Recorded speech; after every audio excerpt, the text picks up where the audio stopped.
She came from a distant shore with fire in her soul. She asked for more.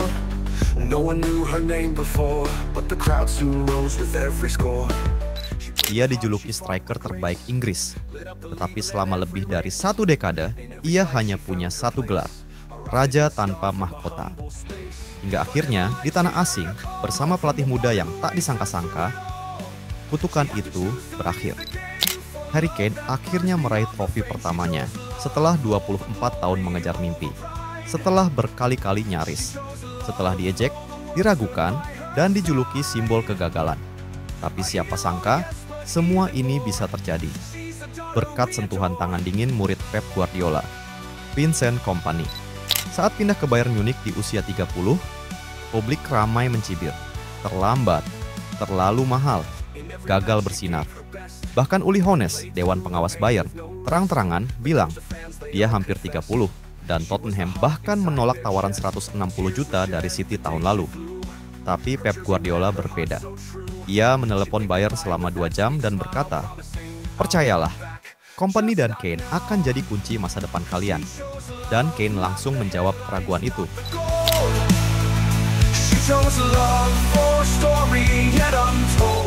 Musim pertama, gacor luar biasa.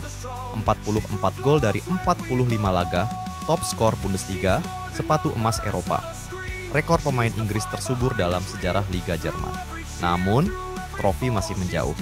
Bayern kalah di final DFB Pokal, gagal di Liga Champions, dan kehilangan Bundesliga untuk pertama kalinya dalam 11 tahun. Kane kembali jadi simbol nyaris. Kutukan belum pergi, musim panas, luka bertambah.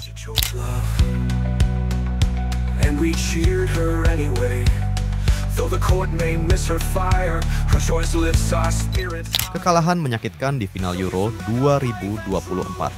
Cedera punggung menghantui.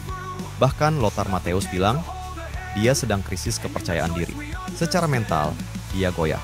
Lalu datang Vincent Kompany, pelatih muda, karismatik, mantan kapten Manchester City.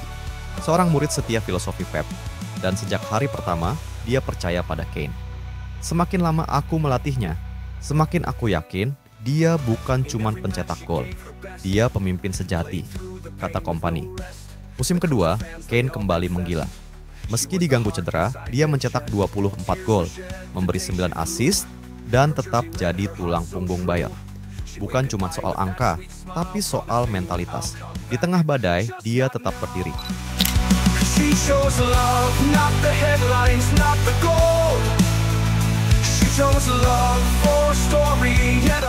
Pekan ke-32 Bundesliga. Bayern hanya butuh menang atas Leipzig untuk segel gelar. Tapi Kane absen karena akumulasi kartu. Tanpa sang mesin gol, Bayern tetap unggul 3-2. Sampai menit ke-90 plus, Yussuf Poulsen menyamakan skor. Aura kutukan Kane seolah muncul lagi, bahkan saat ia tak main. Tapi Tuhan seperti ingin menghapus kutukan itu sendiri. Leverkusen hanya bermain imbang, dan Bayern resmi juara Bundesliga ke-34. Setelah 24 tahun penantian, setelah 433 gol tanpa gelar, Harry Kane resmi pecah telur. Musim lalu aku cetak 40 gol, tapi kami tak menang apapun. Sekarang aku punya trofi. Ballon d'Or, aku 100% yakin. Aku layak bersaing. Dari pemain yang selalu nyaris juara, kini ia adalah legenda hidup Bayern. Dan kisahnya baru saja dimulai. Karena dalam sepak bola, selama kamu masih percaya, tak ada kata terlambat untuk menang. Jangan lupa like, komen, dan subscribe untuk kisah dramatis sepak bola lainnya. Dan tulis di kolom komentar, menurut kalian, akankah Harry Kane bisa meraih Ballon d'Or?